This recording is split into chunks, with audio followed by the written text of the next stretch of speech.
సురాధనై పెదవి కలిపలే మదిలో మధురాపురి ఉన్నది తెలుసా మనసా నడిచే బృందావని నీవని తెలిసే కలిసా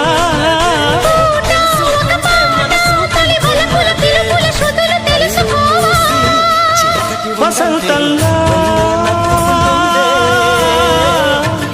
వచ్చిపోవాలి